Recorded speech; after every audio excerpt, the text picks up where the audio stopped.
Our next guest built her business and in less than 2 years started working and partnering with brands like Dior, NFL's LA Charger, the United Nation, and she was able to scale it to 135,000 users across 180 countries. And it wasn't surprising that she was able to sell it very, very quickly. But that's not even the most amazing piece of information in her journey. She was actually able to find her partner by sliding into that person's DM. They were total strangers. She decided it was pure hustle. She decided, okay, I'm going to shoot my shot, and it went in.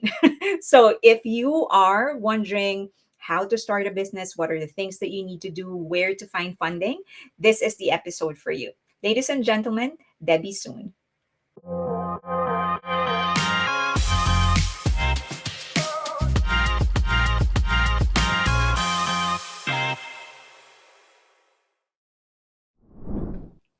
Hi, Debbie. Thank you for being here.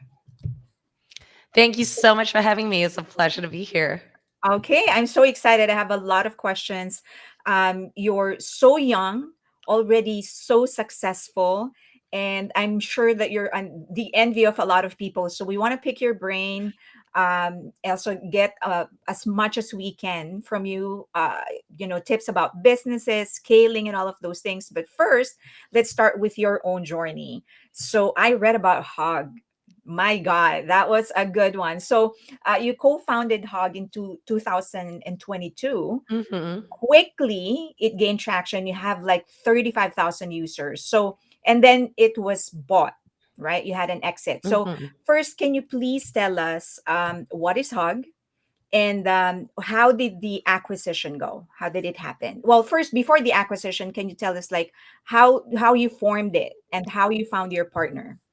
Yeah, no, absolutely. And you're very kind because I don't consider myself that young anymore. But You um, are. but yes, let me talk about hugs. So gosh, so for those who don't know, I'm Singapore born and raised, basically live and work there for most of my life. I moved to the US just about 4 years ago during the pandemic. And at that time, like I didn't realize how difficult it would be to meet new people, especially when there are lockdowns and everything. And so that was when I really started developing a real interest in crypto and NFTs and spending a lot of time in internet communities. And I Mhm, met my co-founder, Randy Zuckerberg, in a mhm. Discord server. So essentially, we met as strangers in an internet chat room, believe it or not. Wow. I know it's funny because like a lot of the times people are like, your network is your net worth, which is true, 100%. But Yeah. this was an instance where like it wasn't my network at all. It was really just by chance and really just came from me putting myself out there. But Mhm, yeah, essentially we jumped onto a Zoom call not long after kind of meeting online. And mhm. she was looking for a co-founder and a business partner to really build a business that could support creators in this new internet economy where blockchain is one of many different ways that creators could use to monetize their work. And so Hug was born from a conversation, honestly, in 2022. Our mission, like I said right from the very beginning, was how do we empower creatives to become successful entrepreneurs. So we did that through a few different ways. We did that through education, so I had a lot of great education programs. You can even see it under resources right now. If you go there, lots of great info. We also wanted to connect creators with brands that were looking for innovative creators to work with. And then last but not Wow. least, we believe that, the success for any creator really comes when they're able to diversify revenue streams, Right. and selling their work on chain as NFTs was just an additional way that creators should try and look into so that they could better connect with their audiences on top of all the amazing stuff that they were already putting out. So that was Hug in a nutshell. We started off, I would say, very kind of native in the crypto or web3 space, but then I would say over the past couple of years have really branched out and really been a destination for all artists and creatives. Right, right. Okay, so it was recently acquired, right? By That's Art right. Yeah, it was Monroe. Okay. acquired just like a few months ago. Yeah. Wow. Okay, so can you walk us through the process? How did it get acquired? Did Randy play a huge part in it? And what is your current role now that it is acquired? Yeah, great question. So, we were acquired by a great organization called the Art Domain Registry. So Mhm. they are the largest domain name operator for the arts and creative industry. If you are an artist or have like a creative persona and you wanted to register a domain name with the ending .art, Mhm. that is essentially who you will be getting your domain name from, just like how you register .com or .net. But yeah, they have a huge network of over 400,000 domains. And so, really well connected in the art space, have a great art therapy initiative. How all of this came about was that we have been partnered with them, I would say, for a little over a year now. So, maybe at the start of 2024. We know the team really well. We have done marketing partnerships before, done content partnerships, supported each other in like driving adoption and usage of our features. And I guess just organically, the conversation started coming about at the maybe call it the end of Q3 of last year, when Mhm. we realized that our mission and our values are really, really aligned. And that actually, coincidentally, we were building some of the features that we were working on, that we were building, were actually pretty similar. Not identical, but there were a lot of enough similarities where it made sense to have a discussion whether it would be better off for us to combine forces and for our incredible hug community to Right. benefit from the ecosystem that they have spent. I think they've been around since 2016 or 2017, that they've spent like nearly 10 years developing. And so that's kind of how the conversation came about. And since then, I continue to support the team more in an advisory capacity. I was actually just on Mhm. a webinar that they organized yesterday about NFTs, and it was a great panel discussion, great live webinar with a lot of attendees, a lot of really enriching questions and good Right. points that were raised. So yeah, like continue to kind of stay in touch with the creative industry there, but excited to see where they're going to take Hug and make it bigger and better than it ever has been. Right, right. So you're in an advisory capacity. You're not Mhm. going to the office, you're not involved in the day-to-day operation. Yeah, like so we've handed the reins completely over. I mean, Okay. they have a pretty established team, so it's definitely a little bit bittersweet. I think being a founder, I think other founders, if you're watching this, can probably relate. Where Right. you've been working on something where it's your baby for the past, kind of few years, Right, but right. you kind of eventually, the baby eventually grows up. You gotta like, let it kind of live on its own. So that's kind of where we're at with Hug at the moment. But they're continuing to do great things, continuing to work with some of the partners that we have worked with before as well. Right. A lot of the same and the great opportunities that we've offered to our community to continue to do so now as well. Okay. So we will talk about what you're going to be doing next because I Yeah. know that people like you don't stop.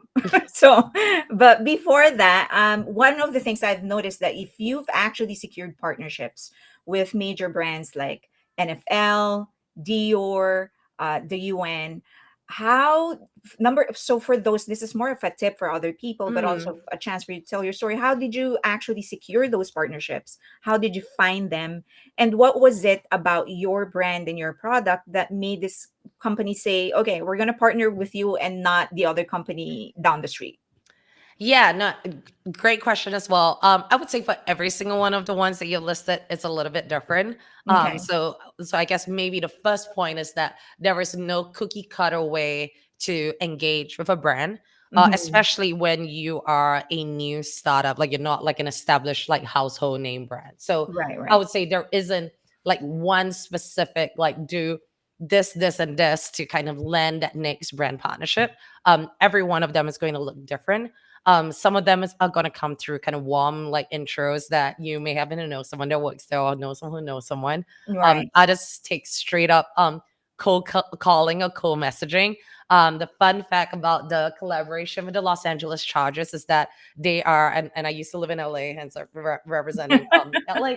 But I like is that they are my football team, so I root for them every Right. single football season. I'm like, I mean, I'm not the craziest diehard fan, but I'm a pretty like, passionate fan.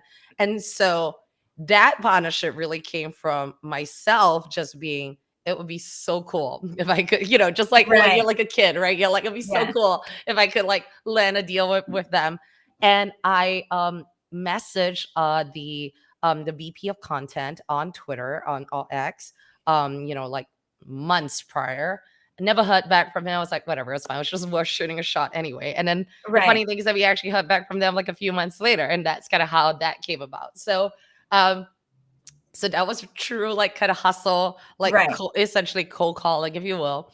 And then Dior was, I think, a friend of a friend, like was working as an event manager, and they were looking for some live art activation to go on at Macy's. And so, we ended up getting connected.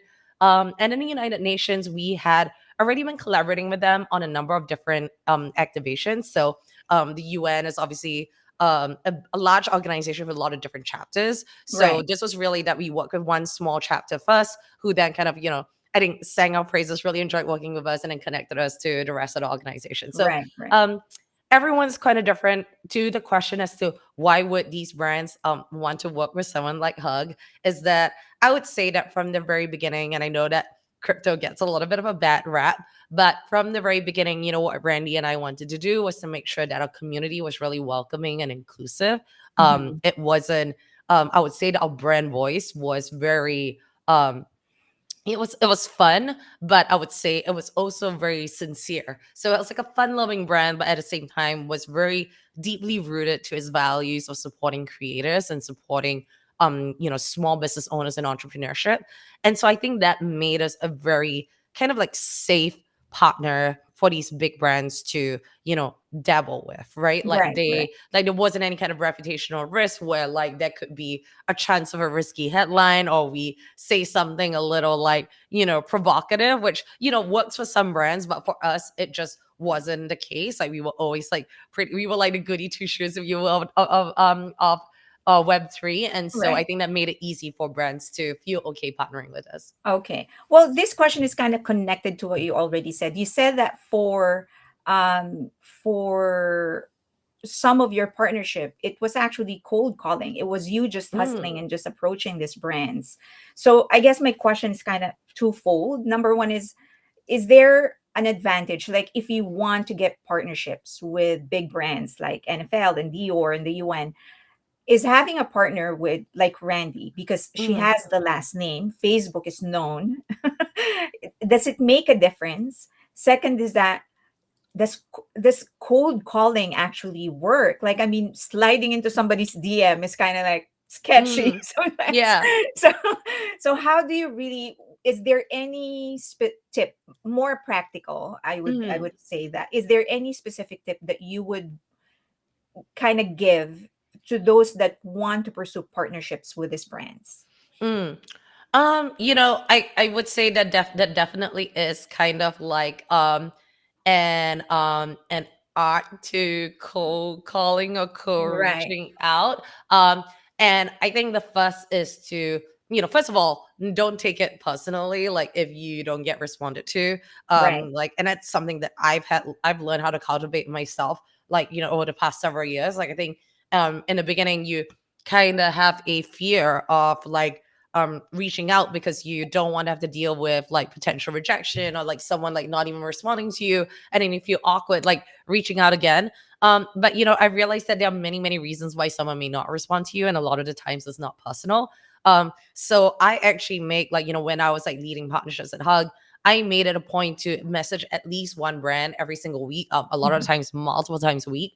um and just to have a dream list of these are the folks that we would want to work with. Obviously, I think having Randy's backing and Randy's name attached to it gives you a little bit more credibility right at the very beginning. But nonetheless, like, I've been probably ghosted or rejected more times than I've had positive responses, yeah, right? Like, um so I would say the first thing is to be, don't be afraid of the rejection. Don't be afraid of like people not responding to you. I would say the second thing is to be very, very clear about what you're asking for, like in your outreach message. A lot of the times, even I myself get messages from other people, and I'm right, usually very happy to entertain them or very happy to jump on a call with someone. But a lot of times, like, I can't tell you how many messages I get that are a little bit like, "Hi, would you like to partner? Would you like to collaborate?" But right, like like partner how, collaborate how, Right. right? Like, everybody's really busy. Everybody has like all sorts of other things to do. So if you're not laying out the specifics of exactly what you want from them and what you can offer, then the chances are like that person is not really going to respond to you because it's just way too vague. Um, Right. Another really good tactic I think is really building credibility in the content of your message when you're reaching out. So, like I said, we already have a little bit of an unfair advantage. I can use Randy's name in there, but also use the opportunity to talk about all the great things that you have done or we have done at Hug, right? So, when I had reached out to the LA Chargers, we had already worked with L'Oreal and Dior and the United Nations and some other Right. brands. So I make sure to mention those so that from their perspective, it seems less risky. If a L'Oreal can work with Hug, then why wouldn't we be able to work with them as well, right? Obviously, it takes time to build that, but you have to kind of convey that in your initial message as well to kind of improve the probability of people getting back to you. Right. So do you, a lot of people, and I know this because I've met a lot of other like startup companies that Mhm. when they do cold outreach or cold calling, they're kind of scared to lay out their business uh concept because they're scared that it's gonna get stolen. Was Mm. it ever a fear of yours that whoever it is that you're talking with can just go to the next room, tap people, and copy your concept? Yeah, I mean, I think like, I actually personally believe that there are very few ideas in a world that are genuinely unique or genuinely like if you've had an idea for something, Right. chances are somebody else probably already has had an idea for it, Right. right? Right. Um the difference is in execution, the difference is in ideas. Another thing I like to say, ideas are pretty either free or they're cheap, right? It's very like free and easy Right. to come up with an idea. Like I could have come up with an idea to like let me build a company and take us all to Mars, but like, Right. am I really putting my money where my mouth is? Like, do I have the network and the resources to actually make it happen, or the know-how? The answer to all those questions with regards to going to Mars is no, right? I have like Right. zero knowledge about like space travel. So I think at the end of the day, it really comes down to having the confidence in, first of all, have the confidence in the idea yourself, right? And not Mhm. being shaken by the fact that somebody else may want to copy you. I think that's like one aspect of it. Another aspect is just having confidence that you are the best person for this idea.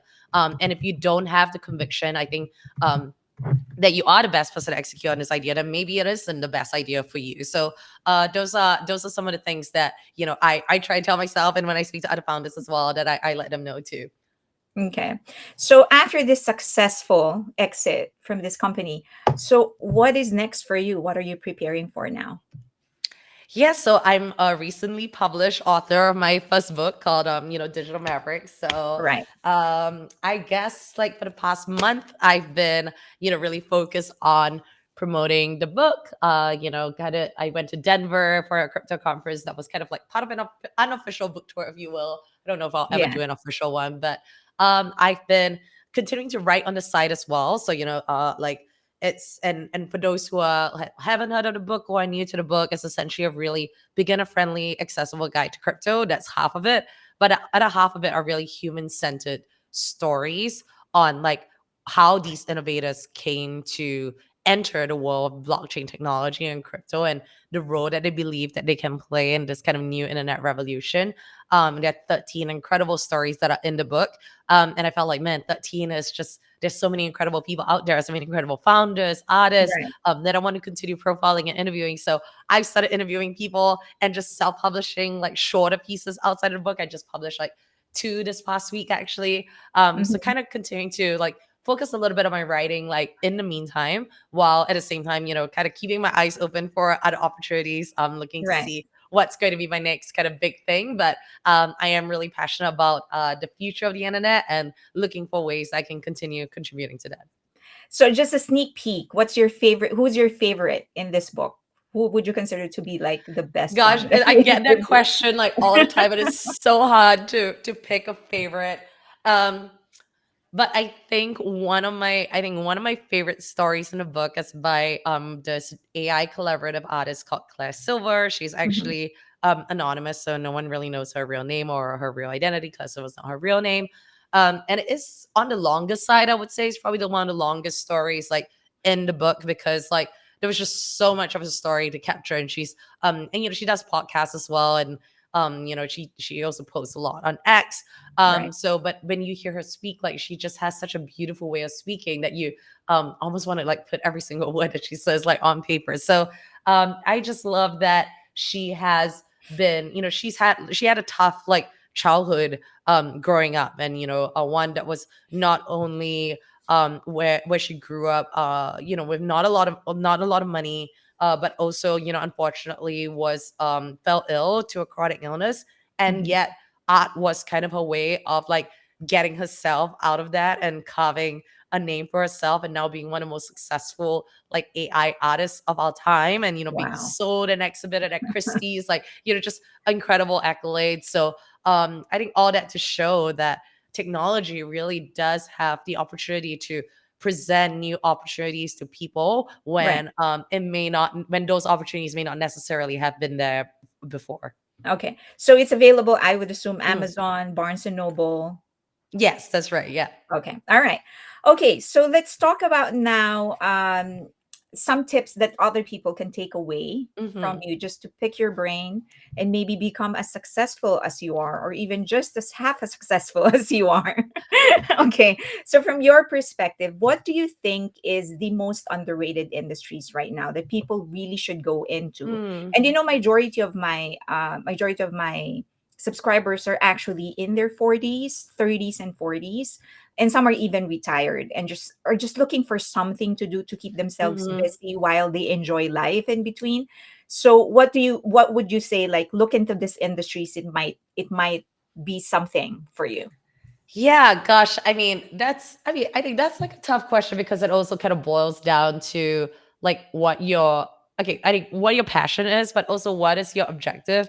Right. I talk often about, I discuss with my brother sometimes. Actually, we had this conversation not too long ago about like um industries that are not sexy, and like companies that actually are probably not venture backable, but like Right. actually highly profitable. One being like, I don't know, I could have gotten this wrong, but I think he was like telling me about like the tree cutting business. Like, Right. so you can run like a small tree cutting business and probably like generate a lot of cash from it, and high profit margins and all of that. So that businesses like this, right? Where it's like it Right. seems so incredibly niche, definitely not very sexy. But if you're like just looking for, like a way to kind of run a small business that can pay for itself and is profitable Right. right from the very beginning, maybe look at some of these industries, right? Like, obviously the industry that I'm really passionate about is, on emerging technology. So, I spend a lot of time like looking at crypto and the blockchain as well as AI. I Mhm. think AI obviously is here to stay.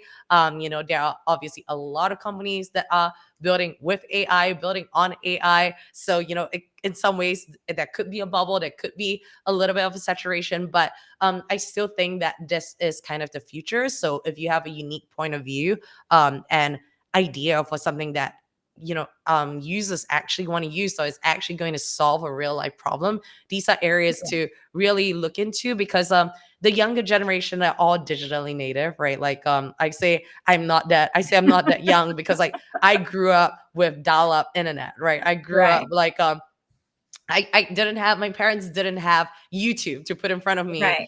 when I was growing up. So, I guess that's why I read a lot when I was a kid. Yeah. But like it wasn't until much later in life that social media, like I started using Facebook when I went to college. So, that wasn't a part of like my day in and day out. And obviously now when you look at a younger generation, yeah, and that could be problems with that, but which is a whole separate discussion. But kids today are growing up with social media. They're growing up with the internet. They are getting digitally savvy. This is how they are forming friendships. This is how they're connecting with each other. That's only going to continue perpetuating itself as people, like, as generations pass. So if you're not building for these changes, Right. and not having this in mind, there is a chance that you could get left behind. Not to say that there's no opportunity to build businesses for like the older generation, that is like a market for everything. But I think that's just why I said it kind of goes back to what is the passion, what is the problem that you're passionate about solving for, and where is that expertise that you bring, and what are you looking to contribute. So I think that all of these questions are kind of like intermingled, if you will, intertwined. And so yeah, I know it's a little bit of a non-answer, but at least for myself, I'm just really excited about emerging tech and where Right. that could go. Do you think this is something a little selfish for me? I come from a family of educators, Hmm. and my thought has always been, I think eventually education is going to move into AI and the metaverse. Hmm. Do you see that happening? I mean, I definitely think about like, yeah, I think AI for sure. But even before we go into AI, I think just even the way that technology is being so effective at educating. Like I'm on Mhm. a 420-day streak of Duolingo for learning Spanish. So like okay, maybe if I was like taking lessons in person, I probably would be more fluent than I am just learning from an app. But I get to learn it every single day. And I do feel like my Spanish is better now because of it. And and for way cheaper, right? So and I think that is the thing about technology, is that it democratizes access to things that, like obviously if I would attend classes in person, like I would have to pay a lot more money than my premium subscription to Duolingo. That's not to say that language teachers are not needed or language teachers are not important. Like I still think it's incredibly important to I still think I grew up always with in Singapore, so always with the understanding and belief really that education is really important. I had some great phenomenal teachers that I will always like hold dear to my heart, and I feel like have Right. really shaped the person that I have become. So not to Mhm. say that, oh, teachers or like teaching or educators, that's going to be an obsolete profession. Like, I definitely don't believe that at all. But I think it's like, how can we complement our learning? I think for both young kids, how can we complement the learning that they're doing in person, that they're doing together, with other tools that are available to, better their learning or to, Right. accelerate their learning. And then Right. for people who are further into their careers or later in their lives, like it doesn't mean that once you've graduated from whatever level of education that you have, that the learning stops there, right? So what can we do to level up our skill set, and so that we will always remain, I guess, valuable to the workforce. And so, for those people that are scared of having their jobs being disintermediated by like AI and things, this is an opportunity to up level your skill set and to, Right. really be able to take advantage of the new opportunities that are being presented. Right. Okay. So if people are actually going to start getting into Web3 NFTs and start their business, Mhm. what do you think is the most important thing that they should do in the first half, the first year of their business? And if we Yeah. could just be as go as practical as we could. Yeah, so I would say for launching any business, especially one that is consumer facing, actually any business in general, I think especially when it's consumer facing, it's just understanding who your audience is, Mhm. and who is your target audience. And I would say that is so much true in crypto, just because it is still such a, we're not technically that early anymore. If you look at the time when, I don't know, the Bitcoin white paper was first published, Right. but we're still really early in terms of mainstream adoption and people doing things on chain. And I like to always break it down. Like, remember there was a time when we were not, like, not the younger people will remember this, but there was a time when we were not on the internet. And then Right. at some point we all went online, like we all develop an online presence. And what I tell everyone, that blockchain and crypto, it is just the continued evolution of the internet. So now instead of going online, we're going from online to on chain. But Right. the number of people that are on chain is still relatively small to the number of people that are online that have an internet connection. So if you're building particularly a business in this on-chain crypto space, know that your addressable market, at least at this point in time, is going to be much smaller than launching a Mm. a digital online business of any sort, right? Like, so Mhm. I think always ask yourself, like, and I'm a huge proponent, like I said, of crypto and emerging technology, but one piece of advice that I really like that I heard recently as well is like, ask yourself, like, does this thing really need to be built with crypto or on crypto? Does crypto make it better? I think that's like the first question to ask. And then the second is also like, who are you really building for? Like, are you building for the everyday person? Like it's really just about knowing your audience. Are you building for the everyday person that may not have that deep of a knowledge of crypto? And if so, like that would change like how you approach that. Mhm. Or are you building for the people that, spend 24/7, like, Right. really glued into like trading and speculating meme coins? And like there's a market for that too, right? A lot of money Right, can be right. made in that area as well. But just have to be really honest with yourself, like who you're building for, because they also say like if you are building something for everybody, you're kind of building something for nobody, especially right at the very beginning. So Right. I think just be really, really clear on who your audience is. Okay. If you in the early stage, how if you are let's say looking for funding Hmm. for your business, but you really don't know anybody, how do you I've been start? there. Yeah, can you just give us tips? Like, how do we start then? Like, okay, we have everything clear. I have Hmm. my business plan in place. I have an accountant. But I don't know where to get funding. Okay, so where do we find it? Yeah, I mean, that's definitely tough. I think fundraising is probably one of the hardest things to do as a Hmm. founder. I think some founders actually enjoy it. So like for those, I like my hats off to them, honestly. Um, but yeah, I think another thing I think before raising money as well is asking yourself like how big do you really want your business to be, or how big of a business are you really aspiring to grow, right? Like I think there is a misconception, I think especially in the tech space, that every company that is built has to be venture backable, and has to be Yeah, venture back. And for that to for venture capital firms to see the kind of return that they need to see, you know exponential astronomical growth, right? right. So are you building a business, or do you even want to build a business that is that big, right? Like the very first business that I founded, I bootstrapped, so meaning I didn't take any external funding, which was from my own life savings, was an indoor cycling Wow. studio. So it's a brick and mortar indoor cycling studio that Hmm. the studio itself, like the maximum capacity for every class was like 39 people, right? So there is already kind of like an upper limit. Like, sure, I could maybe expand into future studio locations, but for that one single location, there is a natural limit to how big the business can get, right? Because Right, even if I sold out every single class, um, there are only 24 hours in a day. I don't think people are right. going to be taking indoor cycling classes at 3 a.m. in the morning. So, like, there's only a certain window of time where, like, I could be selling these classes to people. So, I knew that that was going to be a business that wasn't very big, but, could be profitable based on, Hmm. all of the math that I had done. And, after X number of months or X number of years, it would pay back my original investment. And, from there, I could, make like, make a little bit of like, ongoing capital or earnings every single Hmm. month, right? So in those cases, then like, okay, great. I just needed to have enough money to fund the initial startup cost of the business, maybe some capital for working capital, like just so you're not like living month to month. Right. And that's the amount of money that you need. And if you don't have it, like probably the easiest way to go out seeking funding is from friends and family, or like getting somebody to connect you with someone. Um, and it is hard work, but like that's probably like the way to go about doing it.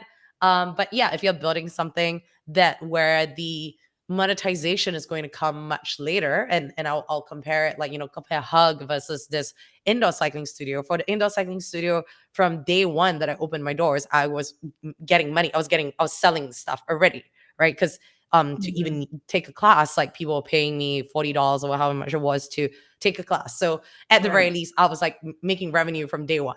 When you're building a tech product, it's not that easy, because like, a lot of Right. tech products are made available for free. So like you sometimes have to prove like a certain kind of value before you have enough people like feeling ready enough to pay money for it, right? So that might take a little bit longer time. And so you're going to need more money upfront to pay for Hmm. developers, pay for whatever the cost of running the business. So I think it is, and in some cases, then it might make sense to get venture capital funding, or like seek funding from family offices. So yes, that can be hard if you don't have a network, but there are a lot of great kind of like startup resources out there. There are kind of like angel investing communities Mhm. that you could kind of reach out to. And I would say also before starting or attempting to raise money, like really take the time to refine what your pitch is, refine what the deck is, like pitch it to a Right. friend first and foremost to see if Mhm. they understand it, because a lot of the times, like one common mistake is that founders will take their first iteration of a pitch deck and go to their dream investor first, and that's the worst thing that you could do. Like what you want to do actually, like if you have, assuming you're going the raising external funding route, if you have a list of prospective investors, is to pitch to people that you're not that keen about first, right? Because these are Right. the people that where you kind of get the feedback, the early kind of like mistakes, or like they ask you these questions that you don't quite know how to answer, and you get all Right. of that out of the way, and then you continue to refine and perfect your pitch before you actually go after the investors that you really want. Oh, well, actually, that's one of the things I'm so Mm, curious about because there's so many, a lot of people in, well, entrepreneurs, business people who just refuses to rehearse their pitch. Like when mm, they're presenting something, like they have a really, really great deck and they refuse to practice. I'm like, oh my God, this is the worst mistake you'll ever make. You'll never get approval. And yeah. then, so on your experience, how did you refine your skill in pitching the business? Did you actually take classes, or was it like trial and error? I made a mistake here, I'll do better next time. How did you refine yours? Yeah, I never took any classes specifically for like pitch decks, but I definitely had some presentation skills workshops in my first job that was organized by the company. So I think they just wanted to make sure all of us could present. I don't know. I mean, to be honest, Mhm. like they were like 1 day workshops. So I have no idea how useful any of those are, if I even retain any Mhm. kind of like I don't know if I retain any information from those classes, to be honest with you. Um for me, it has really come out of practice. Like, yes, I think there's definitely an initial bit of trial and error where like the first, like that's why I say always start with the people that you are least keen about first. Because Mhm. like even if you kind of mess up your pitch a little bit, it's like it doesn't feel like it stings that much. You'll just be like, oh, like I wasn't really that keen to have them on board anyway. But I got some really good feedback and I'm gonna incorporate that into my next pitch, right? Um, Mhm. the other thing that I would do is that the other thing that I would say is that practice makes perfect. So Mhm. honestly, even things like being on podcast interviews or doing speaking engagements, I would say that 3 to 4 years ago it wasn't something that I was necessarily that comfortable with, or Mhm. I would feel incredibly nervous before going on stage and having to speak about my business and talk about what I do. But the more that I did it, the more comfortable I got with it. And now, Mhm. like, even in social situations, and somebody asks me what I'm doing, I feel very comfortable just sharing with them what I do and being very clear and succinct about, and trying to get the point across. So I'm not like rambling on and on. Right. So it really is just like you go to the gym to get stronger or get better at a certain exercise or workout. It really is kind of like a muscle memory as well. So the more practice that you get, the more comfortable and the better you'll get at it. Okay. All right. So let's go into investing and Mm. financial insights. You have very unique experience of actually managing GIC. Oh my God. Yeah. I was so impressed when I read it. I was like, GIC. Okay. So, okay, first, can you please explain to us what GIC is? And right now, what do you think are the sectors that are currently undervalued? Yeah, I'll go into into GIC in my experience. I don't know if I could answer the question about what sectors are currently undervalued, just because I've been so out of the investing side of things for such a long time. But yes, I Right. spend, at this stage of my career, I've spent probably 50% of it as an investor at GIC Hmm. and 50% as a startup operator, I would say. Hmm. But yeah, GIC is a sovereign wealth fund of Singapore. So it does the money that it manages are essentially all taxpayers' money. Well, Hmm. and foreign reserves essentially. Hmm. And so we and a large amount of assets under management, in the billions, the hundreds of billions, Hmm. probably more. And so we had many different asset classes, because we had to have a very diversified portfolio. I myself was on the equities team and I was investing in global consumer and consumer tech. Um, so I always like to say I had a really fun portfolio that I was really grateful for because, some of my portfolio companies were companies like Nike. I got to go to Portland for the Investor Day, met Kobe Bryant. I also covered things like quick service restaurants like Mhm. McDonald's and KFC. So got to go to China, try the latest like McDonald's dishes that were being introduced to China and they were localized for the market. So, there were a lot of great like experiences that I had there. And I think for me, what that experience taught me, and it was a great place to start my career, and for that, I'm like so grateful. But it really, for the job, and I think part of what like really got me interested in business in the first place was that I had to constantly have a finger on the pulse on how consumer behaviors were changing and evolving. And Mhm. when I first started, I was at the beginning of my career, and it was so funny because back in the day, the whole trend about it was how millennials were now coming into the Right. workforce and were now contributing to the economy. And it's funny because the people that were older were like, "Oh my gosh, like these millennials are crazy. Like, can you believe that this is how they shop?" And I was like, "That is so bizarre because like you're talking about me, like, and I obviously don't find the things that I do bizarre, right? But that was the time when people were doing more on social media. It was still a relatively new concept, and people were discovering things from Right. influences. That was like an industry or a job that didn't even exist like 20 years ago, right? Mhm. And meanwhile, like that was my way of consuming information every single day. And obviously now as I've aged and years have passed, and we're talking about like not only Gen Zs, we're talking about Gen Alphas and like how they're interacting Right. with each other. So um, I think for me, it was like being very like open to, I think I learned right from the very beginning that you have to be very open to the way different generations or different audience segments, how they interact with brands, where do they get their information from, what are their behaviors like, right? And that helps you to identify certain missed opportunities because some companies are able to adapt to that quicker than others. Mhm. So like it's hard for me to say now, like, okay, what sectors are undervalued because I just haven't looked at like market Right. valuation. I know the market is down, so I know like we are in for a bit of a ride, like on a macro level. I haven't Mhm. looked at specific industries yet, but I would say that a lot of the times the opportunities come from things that are misunderstood by the broader market, and where you Mm. feel like you may have an edge or a better Mhm. understanding is normally where you can kind of get that. I guess that's why they call it that alpha, where you can Mhm. get that little bit of an edge in terms of making the right call. Right, right. So, are you open to investing in other businesses, become an angel investor? Are you open to that? Yeah, I think it's something that I've always kind of considered. It's something that I've always like kind of wanted to do. I actually have also friends that run like syndicates and things. So like, I Mhm. would basically just kind of invest in that and like they would help with all the logistics front. Yeah, and it's definitely something that's kind of been on my list to do. I haven't actually done it yet.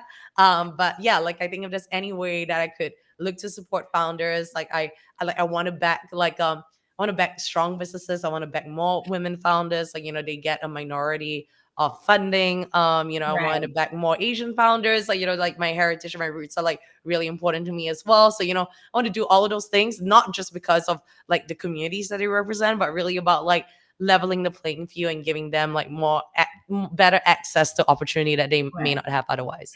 So, just in case, somebody approaches you, what do you think?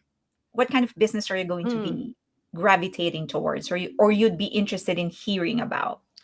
Yeah, I mean, I try not to invest in things that I don't understand. So, Okay. unfortunately, if you're like, I don't Fair. know, building something like space travel again, not to use the example, or like building something, I don't know, like in the biotech space, I probably like I'm sure it could be a great business. Maybe there are other investors that are already in that are very knowledgeable that, where like okay, if this person has invested, then that's like that's a green flag in terms of the investment opportunity. But I think for myself, like if it was just up to me, like I would like to invest in a business that I'm familiar with. And again, most of my Mhm. background has been very consumer facing. So most likely it will be a consumer business. And then I would kind of look at, I think at the end of the day, is really, is this startup, is this company solving a real problem? What have they done to validate a problem? How have they de-risked their assumptions? Are they already making revenue? Like, from, and, how is that going? And then obviously, like, why are they the right person to be running this business? I think, especially for early stage startups, a lot of the times, like, you're going to have to pivot along the way. A lot of the bets that you make are not necessarily going to pay off. So I think understanding, like, and then you want to know that someone is like heart is in it and that they are like dedicated to making it work. And so, like, I think those are kind of so I also look for those kind of qualities in a Right. founder, whether they have that grit and the resilience to Right. make it work. Right. Okay, so just want to emphasize to my viewers, if you want to pitch to Debbie, make sure that you're very, very clear on what the problem is, what the problem Mm-mm. it is that you're solving, and prove why you are the right person to do it more than anything Mhm. else. Okay. Yeah. And I guess the next one would be how you're actually going to generate revenue out of that, right? Because Yes, there's a lot absolutely. of What is the like business model, right? Yeah. that's the bottom line. Okay, so now for young professionals, those that are just starting out, what do you think Mm. are the most valuable skills? Because we hear a lot of this new majors in college that are Mm. great. I think they're important. It's just that I feel like I don't think you need that in the future. So what do you think are the like the skills that professionals, young Yeah. professionals should develop to prepare themselves for the future? No, and I mean, it's a great point. I don't think anything that I learned in college I've actually used in my job, even in finance. Like, I was a economics major. I mean, I graduated with a degree in economics, and then I had a master's in financial engineering, and I hardly use any of that. Like, I mean, it was helpful obviously to understand how the broader economy works, but hardly use any of that in my investing career, and let alone now. Mhm. Um, so, I think, like, I still believe in the value of a college education, like, mostly because of, like, the people that you'll meet, the kind of experiences that you will have, be able to shape your critical thinking. Not having a college education is also okay too. I think, like, that is the beauty of the I guess how the future work is. Like, there are a lot of different ways, like, you could carve an alternative career. Like, I actually have a lot of, I know I mentioned this before, like influencer, like that career not being a one that existed like 20 plus years ago, but it's actually so much work and so much effort to be kind of like an independent content creator, Mhm. to really, like, the amount of effort that goes into writing the scripts, like coming up with a concept, filming the Right. video, like editing the video. I know people like look at it and like, oh, they're just like pretty people who take photos of themselves. Like, it's not that straightforward. So I actually have a lot of respect for them. And I wish I was better at creating more personal content, but I'm Right. not. Right. So, like, but I think back to the question around like what skills to develop.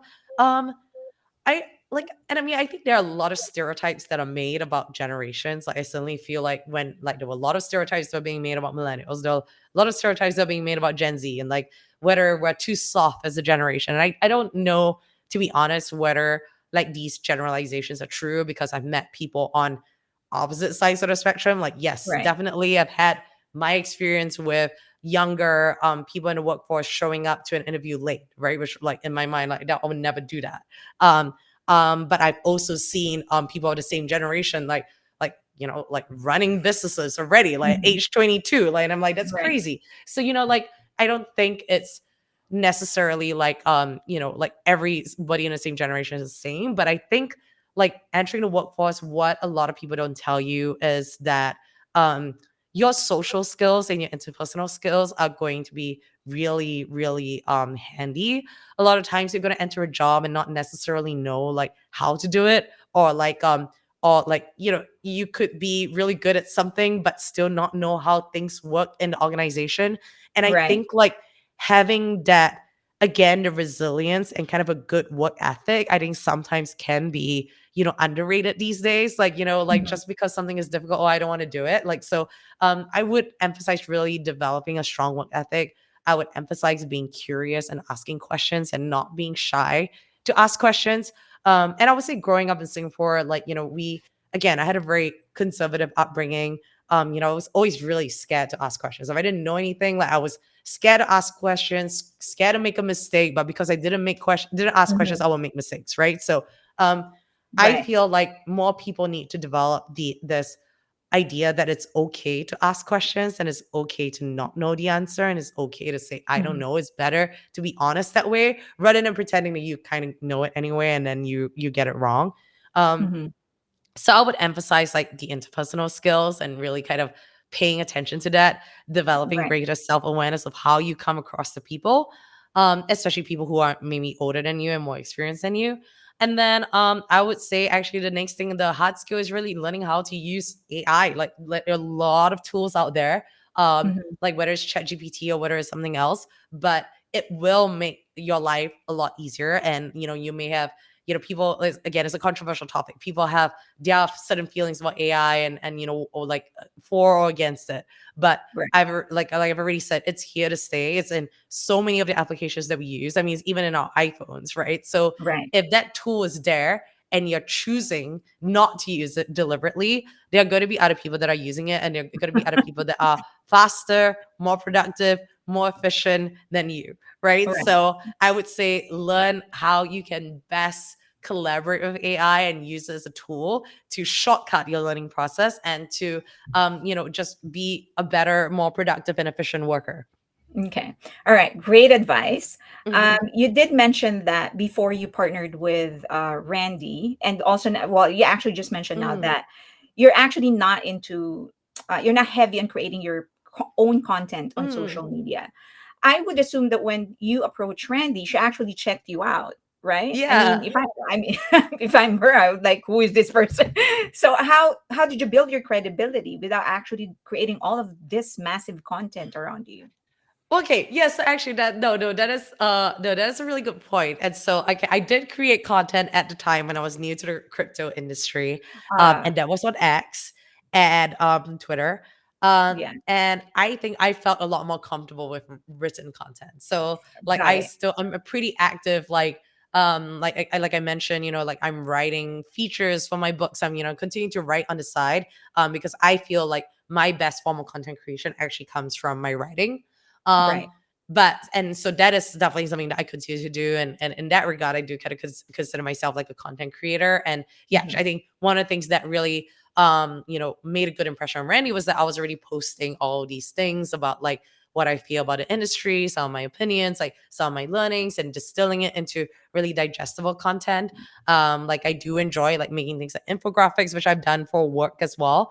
Mhm. I think where I have am less comfortable, and maybe the nudge is for me to become more comfortable with it, right? Maybe the nudge Right. is for me to be a more successful entrepreneur in the future, or for me to be a more successful business person in the future, is to be more comfortable with putting myself out there. And like they would say, Right. like growth happens outside of the comfort zone. So maybe that is the next step that I need to do for myself as well, like get comfortable being in front of a camera, doing all the things that all these content creators do, write my script, like Right. figure out like what the storyboard is for this video, Yeah. and see if I can translate myself better through video. Like that might Right. actually do a better job at promoting my next business on my book. So Right. so yeah, like I would say that yeah, I do create content. It just tends to be more on a written nature, which is like a picture says 1,000 words. I'm sure a video Right. says like way more than 1,000 words. So yeah, maybe that's the next challenge, and I need to hold myself accountable to for doing that next. You are a natural. I'm gonna say, you're not gonna have any trouble. Just start doing it. You're such a natural. Okay, let's. This part I like doing this. I call this Mhm. the rapid fire advice. I'm just gonna ask questions and just be as practical as actionable as you can be. And Okay. I usually use this for shorts as well. So okay. All right. First question. Let me just set this up. Um, what's one business strategy that you think every entrepreneur should know and master? Ooh, one business strategy. I think it's the art of reaching out. Something that we talked about earlier. It Right. is about knowing how to craft the perfect cold email or the perfect cold DM. And again, this takes iterations. It takes seeing what people resonate with, what people respond to. But especially if you're starting out, no one is going to come up to you and offer you a partnership. You have to go out and get your initial partners. You're gonna have to go out and get your initial customers. Like Mhm. my very first few customers were because I approached them individually and Mhm. and asked them to join Hug or asked them to come to my cycling studio. So there is also another saying in startups is that do things that don't scale. I think that is good advice up to a certain point. At some point, you're going to need to learn how to scale yourself, and because there's only one of you and only 24 hours in a day and 7 days in a week. But in the beginning, learning how to do things that don't scale and learning and getting really good at it. That Mhm. is the one thing that everyone should be really comfortable with and get to know. Okay. What about the best business advice you've ever gotten? Maybe when you were young, recently, but you think that really affected you and helped make who you are. I think one of the best advice that I've received is this term called strong opinions loosely held. So is that Mm, you need to have a point of view. So, don't go into situations or don't start a business. Like, you shouldn't start a business if you're kind of like on the fence on right. something, right? Or you shouldn't go execute on a strategy when you're kind of like 50-50 about it, right? Like, you have Right. to be able to develop certain conviction in your ideas. Otherwise, you're going to just be stuck in what they call analysis paralysis, right? And like Yeah. never be able to move forward.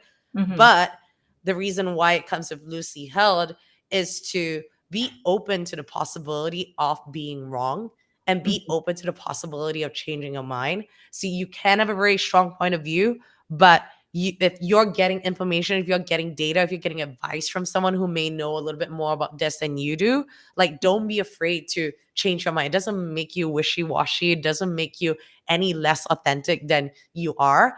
It's just about being smart and knowing when to pivot and knowing when to make those changes. And another advice that I would kind of throw in alongside with that, and I didn't come up with it, is from, I think Jeff Bezos has written it about it in an Amazon shareholder letter, is the concept of one-way and two-way doors. Is that there are going to be some decisions where it's a one-way door. Once you make it, you can't come back from it, or Right. it's going to be extremely hard to come back from. There are other decisions that are two-way doors. You could make it, and you know what? If it's not working, you can come back like the other Right. side and choose a different door. So, like, I think the amount of, like, the speed in which you make a decision and the amount of consideration that you put into a decision is very contingent on whether there's a one-way door or a two-way door. Yes. And so both of them, you're going to need really, really high conviction. But for one of them, you can afford to be a little bit more flexible in terms of changing your mind about it later. Okay. All right. And this is the last question and my favorite, actually. Hmm. What is your best mistake? Ooh, best mistake. That's a good one. Oh, my best mistake. Gosh,